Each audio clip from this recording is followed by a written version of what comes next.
I never thought I'd be the type of person to end up in a neighborhood feud, especially not one involving the homeowners association. I'm Marcus Williams, a software developer who works mostly from home. I mind my business, keep my lawn mowed, and generally try to be a decent neighbor. My house is in Oak Ridge Estates, a pleasant suburb with well-maintained properties and, unfortunately, an overzealous HOA board with far too much time on their hands. When I bought my house 3 years ago, everything seemed perfect. The previous owners had converted the garage into a home office with large windows, making it ideal for my remote work setup. There was still space to park one car, and I had a detached carport in the back for a second vehicle. The arrangement was convenient, and I never had any issues, until Patricia Henderson moved in next door. 6 months after she arrived, she was elected to the HOA board. That's when my peaceful home life took a turn. Patricia, or Pat as she insisted everyone call her, despite introducing herself as Mrs. Henderson, homeowner to new residents, was in her mid-50s with a blonde bob haircut that seemed to get increasingly angular each time I saw her. She drove a pristine white Lexus SUV with a personalized license plate that read Pat Time, a phrase that, for reasons I couldn't explain, made my eye twitch every time I saw it. Our first minor confrontation was about succulents. Yes, succulents. I had a small collection of them on my front porch. Apparently, they were not on the approved vegetation list. Rather than argue, I moved them to my backyard, hoping that would be the end of it. It wasn't. The next issue arose when Patricia claimed my garbage bins were visible from the street for 30 minutes too long after collection. Again, I adjusted my schedule to bring them in earlier. But with Patricia Henderson, there was always something else. The color of my mailbox was non-compliant. My bird feeder was attracting undesirable wildlife. The packages left on my porch while I was in meetings were cluttering the community aesthetic. Each infraction, no matter how trivial, resulted in a printed notice in my mailbox, a text message, and sometimes even an in-person visit. Patricia had a habit of standing too close when she spoke, her voice dripping with artificial sweetness. Marcus, honey, we all have to follow the same rules. It's what keeps our property values high. You understand, don't you? I'm just doing my job as a board member. I gritted my teeth and played along, addressing her ridiculous complaints while trying to minimize interaction. And for a while it worked. That is, until the carport incident. One rainy Tuesday morning, I was on an important video call with clients when a car horn began blaring incessantly from my driveway. At first I ignored it, but after 5 straight minutes, I had to excuse myself from the meeting. Stepping outside, umbrella in hand, I found Patricia sitting in her white Lexus, parked under my carport, leaning on her horn and glaring at me through the windshield. I approached cautiously. She rolled down the window just enough to speak, but not enough to let the raindrops in. Marcus, you need to move your car. I've been sitting out here getting wet. I blinked in confusion, the rain pattering on my umbrella. I'm sorry. What? That's my carport, Patricia. She rolled her eyes. The street is flooded near my driveway, and I didn't want to risk water damage to my car. Your carport was empty, so I assumed you wouldn't mind if I used it temporarily. I glanced at my garage where my car was parked. I had been bringing in groceries earlier when the rain started. The carport was only empty because of that, but that didn't make it public parking. I'm in the middle of a work call, Patricia, and this is my property. You can't just park here without asking. Her face tightened. Well, I'm asking now. Just move your car out of the garage so I can pull in there instead. The carport doesn't have walls and rain is blowing in. The audacity left me momentarily speechless. No, Patricia, I'm not moving my car.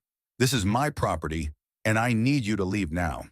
She glared at me for a solid 30 seconds before finally shifting into reverse. I'll be speaking to the board about this. There should be emergency provisions for these situations. You're being very unreasonable, Marcus.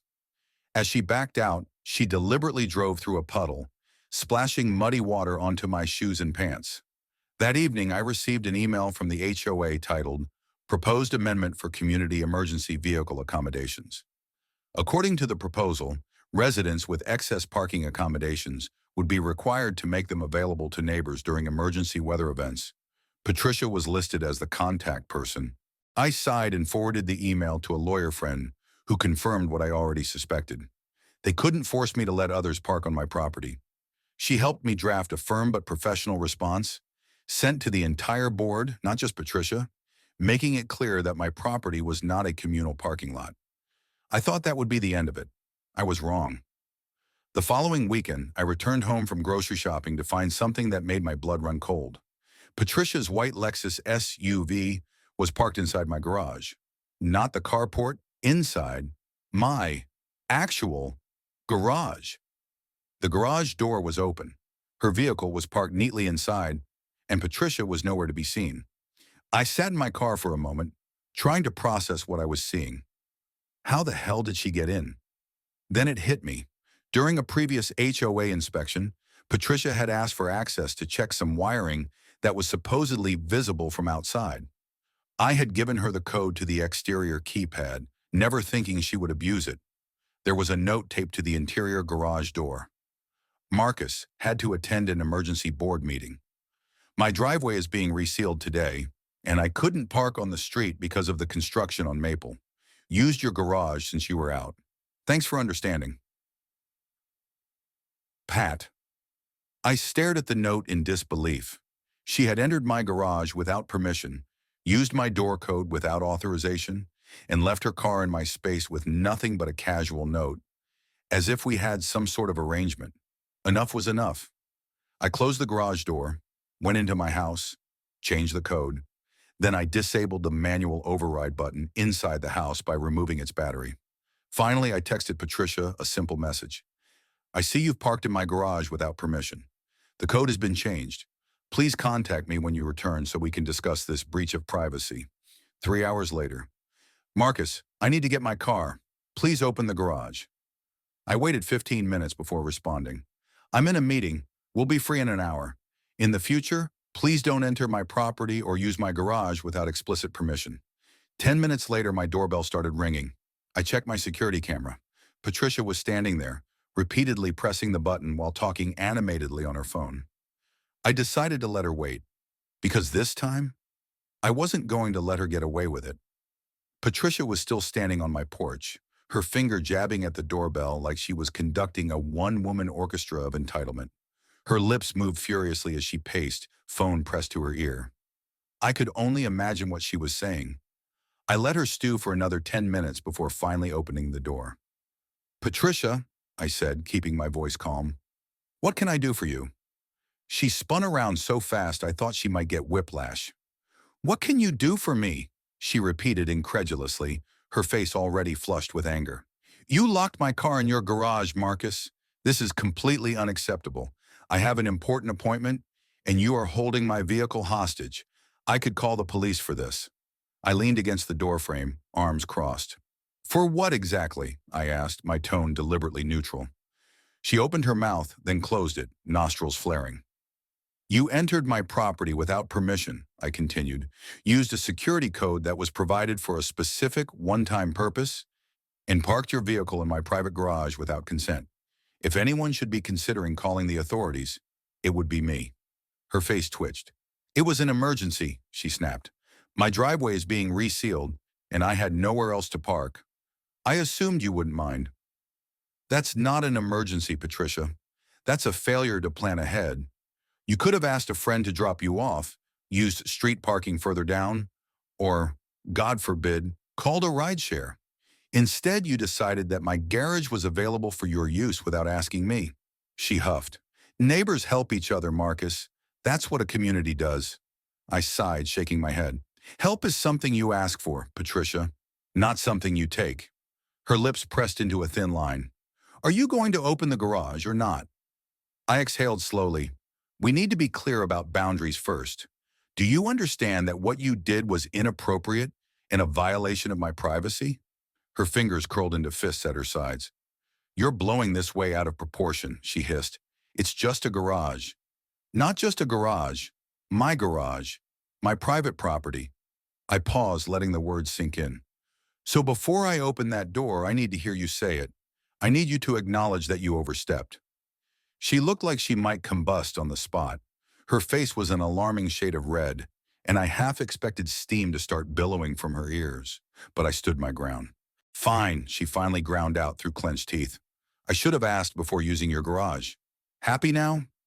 I nodded, pulling out my phone to activate the garage door. And, I added, I need you to delete the old code from your phone. It won't work anymore, but I want to be sure you don't have it. She rolled her eyes but pulled out her phone, opening her notes app and dramatically deleting something while showing me the screen. The garage door lifted. Without another word, Patricia stomped past me, got into her Lexus, and backed out with far more speed than was necessary. The tires squealed as she turned onto the street. I stood there for a moment, shaking my head. Surely this was the end of it. Right? The retaliation begins. The next morning, I woke up to a notice taped to my front door. The letter, printed on official HOA letterhead, claimed that my home office conversion was non-compliant with current HOA codes and needed to be restored to its original garage functionality within 30 days. I stared at the paper in disbelief. This was retaliation. The previous owners had properly permitted the garage conversion before I ever moved in. The HOA had never once raised an issue in the 3 years I had lived there. But now, suddenly, it was a problem. I called my lawyer friend again, who confirmed what I already knew. They couldn't retroactively enforce a rule against a legal, properly permitted conversion. She drafted a formal response letter, citing legal precedents and subtly hinting at potential legal action if the harassment continued. I sent it to the entire board, not just Patricia. But Patricia wasn't done yet. The garage incident. Round 2. That evening, I was bringing in yard tools and had left my garage door open for a few minutes. I went inside to grab a drink, and when I came back, Patricia's white Lexus was inside my garage. Again. I stood there, gripping my iced coffee, feeling my blood pressure spike. I hadn't even left the garage open for 10 minutes. How did she move that fast? Then I saw her.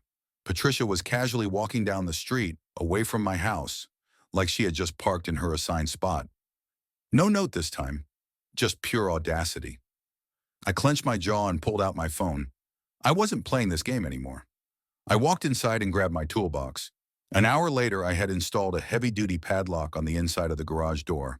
No more codes, no more unauthorized entries. Then I waited, Patricia versus the padlock. 2 hours later, Patricia returned. I watched from my window as she approached the garage, confidently punched in the, now deactivated, keypad code, and then frowned when nothing happened. She tried again, and again. Her confusion turned to frustration. She pulled out her phone, probably checking if she had written the code down wrong. After another failed attempt, she marched up to my front door and started ringing the doorbell. I counted to 30 before opening it, greeting her with my best expression of mild surprise. "Patricia, what can I do for you?" Her fake smile was already cracking. "The garage door seems to be malfunctioning," she said tightly. "I need to get my car." I raised an eyebrow. "Your car?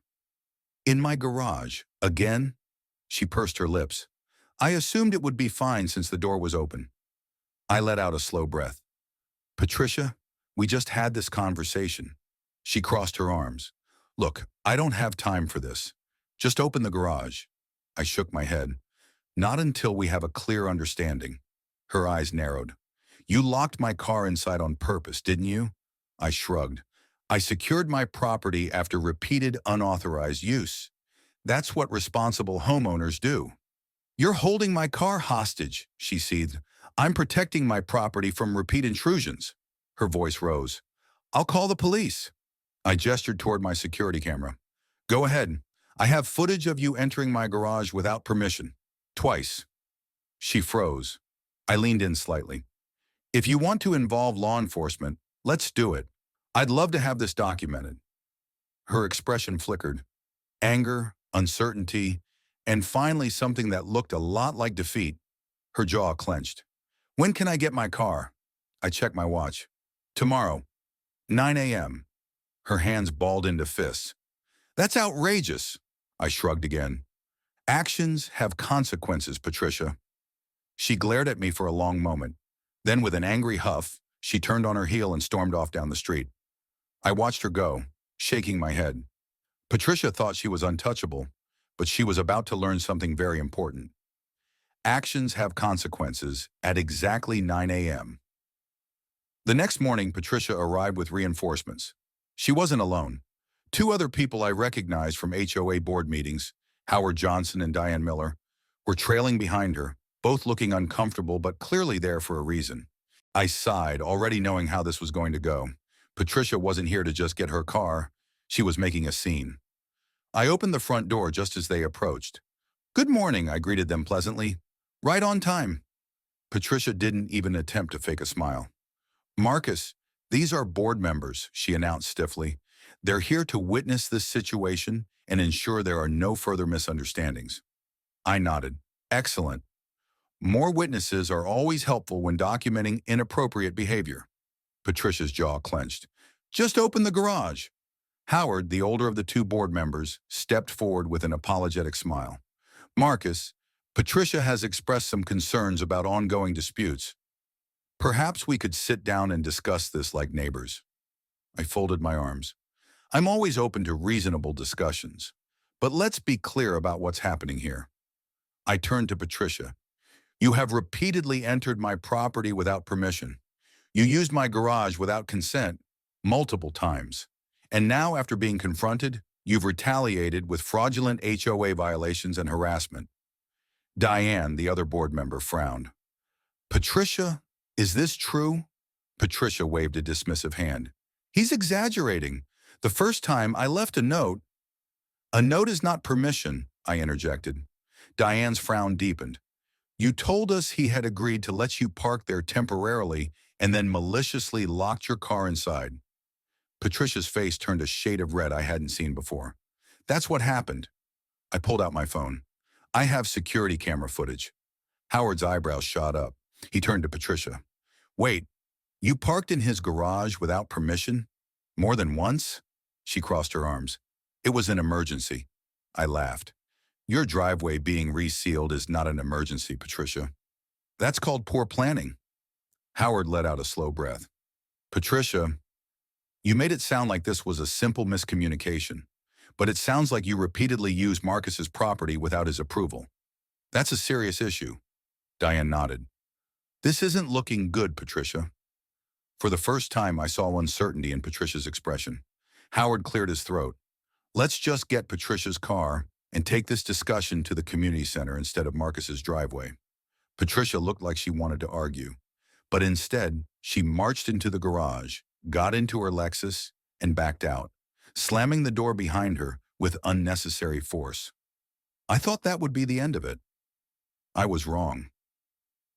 The final act, Patricia's last stand. That afternoon, I ran out to do some errands. When I returned, my driveway was blocked by Patricia's white Lexus. Not in my garage this time. No, she had parked perpendicular to my driveway, completely cutting off access. I took a deep breath. This wasn't just pettiness anymore. This was outright harassment. I pulled out my phone and took multiple photos, documenting the time and date. Then I called the non-emergency police line. "Hi, I need to report a vehicle blocking access to my driveway. It's been left here deliberately, and the owner refuses to move it." The dispatcher assured me that an officer would be by shortly. While I waited, I also called a tow company. 20 minutes later, Officer Jenkins arrived. I explained the situation, showing him my security footage of previous incidents. He nodded as he made notes. "So, she's parked here to block your access after being told multiple times not to park on your property?" "That's correct," I confirmed. "This is escalating retaliation." The officer sighed. "All right, let's talk to her." He walked up to Patricia's door while I stayed by my car. I couldn't hear the conversation, but I watched her animated gestures through the storm door. She was clearly trying to spin a story. After 10 minutes, the officer returned. "She claims this is a neighborhood parking dispute." He didn't sound convinced. "But I've made it clear that she cannot block your driveway. If she doesn't move her vehicle within 15 minutes, you have every right to have it towed." I nodded. "Good to know." I stood there, arms crossed, watching Patricia through my security camera feed as she huffed and grabbed her car keys. She came outside, shot me a venomous glare, and peeled out of my driveway, tires screeching. I watched her go, feeling something I hadn't felt in weeks. Relief. But Patricia wasn't done just yet. The HOA meeting that changed everything. The next morning, I found another notice taped to my door. An emergency HOA meeting had been scheduled. The topic? Parking violations and property use restrictions? Patricia's name was at the bottom. I laughed out loud. She wasn't giving up. Fine. If she wanted to bring this to the board, so be it. That evening, I attended the HOA meeting with my lawyer. Patricia, seeing me enter, paled slightly. She had expected me to be unprepared. Instead, I handed out printed documentation to every board member, detailing her repeated trespassing, retaliatory notices, and harassment. Patricia tried to launch into her usual community standards speech, but Howard cut her off.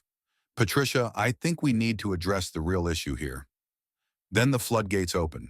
Other residents started sharing their own stories about Patricia's selective rule enforcement, her unprofessional behavior, and her retaliatory complaints against anyone who disagreed with her.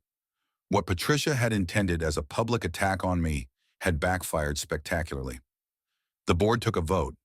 Patricia was removed from the HOA. She stormed out of the meeting. 2 weeks later, I noticed a for sale sign on her front lawn. The aftermath on the day she moved out, I watched from my porch as her white Lexus pulled out of the driveway for the last time. For a brief moment, our eyes met. I raised my hand in a small wave. She hesitated, then gave a tight, forced nod before speeding off down the street. I never saw Patricia Henderson again. The lesson. Some people mistake authority for power. Patricia thought that because she was in a position of influence, she could control everyone around her. But power isn't about control, it's about respect. And when you abuse authority, it eventually turns against you. After Patricia left, the new HOA president, Howard, introduced fairer policies that benefited the entire community. As for me, I removed the padlock from my garage, but I kept the security cameras because some lessons are worth remembering, even after the teacher is gone. With Patricia gone, Oak Ridge Estates felt lighter. It was like the neighborhood had taken a collective deep breath after holding it in for far too long. Conversations between neighbors shifted from whispered complaints about HOA policies to friendly chats about weekend barbecues and garden projects. The new HOA board, led by Howard Johnson, immediately set to work revising some of the unreasonable policies Patricia had put in place. Fines would now require board approval rather than being issued at the whim of a single member. Any rule changes would need community input before being enforced. Homeowners would be given reasonable timeframes to address violations rather than receiving immediate citations. It was the kind of governance the neighborhood should have had from the start. And just like that, the Patricia era was officially over. One last goodbye. The day before Patricia moved out, I took an evening walk around the block. I didn't expect to see her, but as I turned the corner, there she was, standing by her Lexus, supervising the movers loading her belongings into a truck. For a moment, I considered walking the other way, but then she turned and saw me. Our eyes met. There was no fire, no indignation left in her expression, just a tired look of defeat. I gave her a small nod. To my surprise, she nodded back. And that was it. No words exchanged, just a quiet, mutual acknowledgement that the battle was over. The lesson. If this whole ordeal taught me anything, it's that power without respect is meaningless. Patricia thought her title on the HOA board gave her control. She mistook authority for power. But true power doesn't come from bullying people into submission. It comes from earning respect and leading fairly. When people abuse authority, they always believe they're untouchable, until the moment they realize they're not. And when that moment comes, it's swift, it's absolute, and it's often humiliating. Patricia's downfall wasn't just about me. It was about everyone in the community who had suffered under her ridiculous rules and unnecessary fines. The second people stopped fearing her, she lost everything. Moving forward. With Patricia gone, life returned to normal. My succulents were back on the porch. My bird feeder stayed in place. My garbage bins could sit outside for as long as I damn well pleased. And my garage, it remained mine. I removed the padlock, but I kept the security cameras. Because if there's one thing I know for sure, there's always another Patricia lurking somewhere, waiting for their turn. And next time, I'll be ready.